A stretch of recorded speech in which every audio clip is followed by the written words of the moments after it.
Okay, today now that we've already done our work with the green stuff, we added a couple of bits here and there in it. We're gonna go ahead and paint that one section now that we've done the modding with it. So we're gonna get right down to it. We're gonna paint it from the base coat, from the foundation paint on up, and we'll go from there. Okay, the first thing that I'm gonna start doing is I'm gonna be putting on some foundation paints here.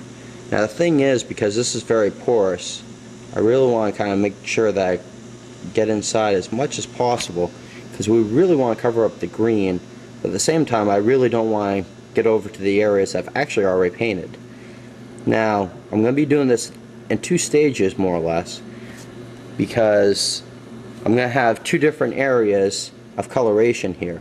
One of it is going to be the old stuff that kind of has been kicking around, and the other stuff is going to be new stuff that has come off of his chainsword during his most recent battle. So I'm going to try to identify the area right around in here, something that may have sat right on this for a long time, stuck around, and maybe is a little bit more of a putrid color. Maybe has a little bit of blight going over it, but that's not going to be a big issue for us.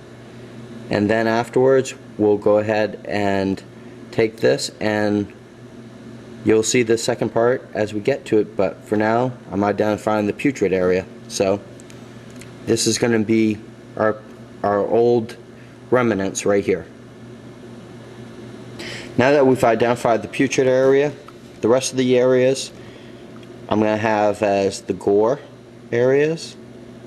So we're going to go ahead and start putting down a nice little foundation paint right across these areas. I really wanted to use the foundation paint because I don't want the green from the green stuff to bleed through.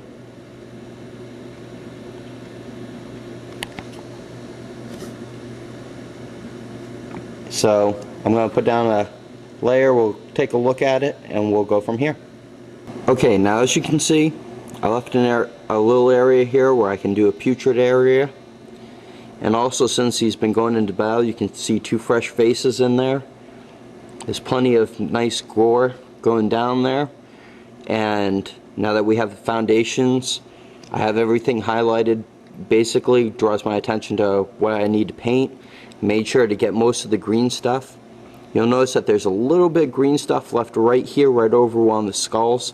The green stuff had went over that so thinly that it's almost like a layer of skin over that. I realized that as I started painting, so I figured that I was just going to leave that and paint over it to make it like a putrid flesh that still hasn't been taken off of the skull quite yet.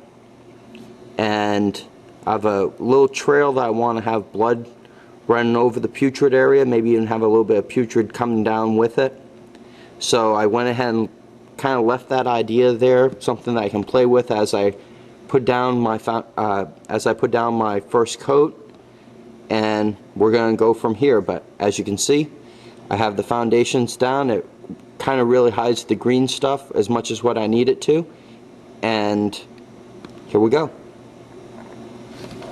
Now the next steps I can do really quick, and actually it's beneficial to do them all together. I'm going to be putting on my primary coat and then going through and lightening it up, blending through it. But you'll see why I get some of the advantages, and especially with such a small piece where coloration doesn't matter. Now for the sake of just keeping through these videos and getting them going, I've already done the bottom 2/3, but I'll be working on the top, give you kind of an idea of what I was doing, how I'm doing it, and how I'm going to finish the top. So here we go. Now the first thing that I'm going to be doing is I've taken my scarab red and I've watered it down 50-50 with water. Now I'm going to be going over pretty much this whole thing, so that way I can get the coloration in here that I want.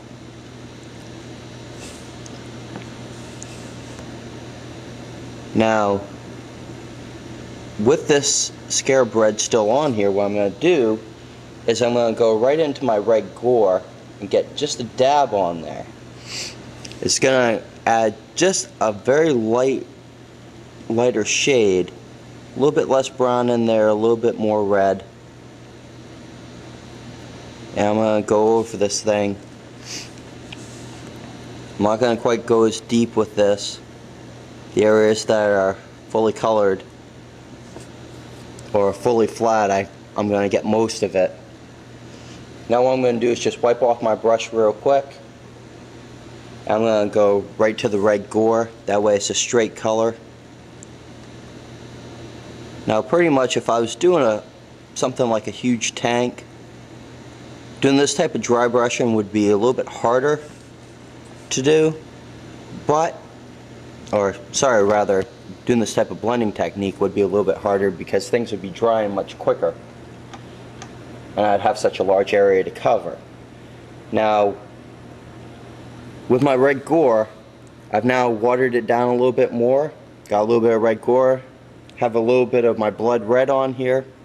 I'm going to go over once again.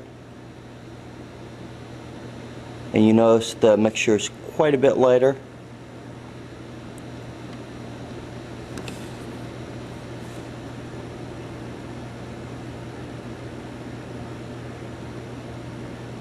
Now sometimes you'll notice that over here the coloration isn't coming out as bright as what it did over here because the blood red was right on top of the brush.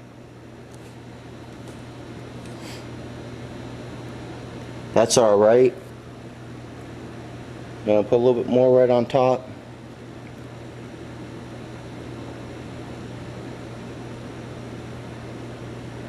Now while this is still like that, I'm going to wipe off my brush, but I'm really not cleaning it.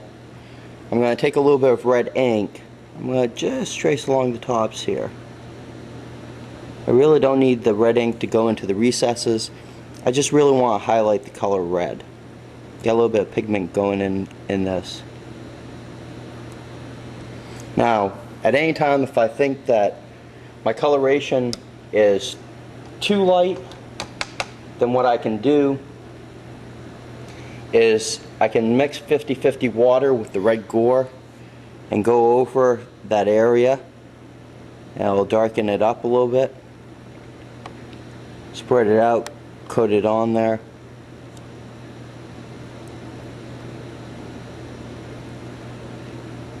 It also blends real nice that way.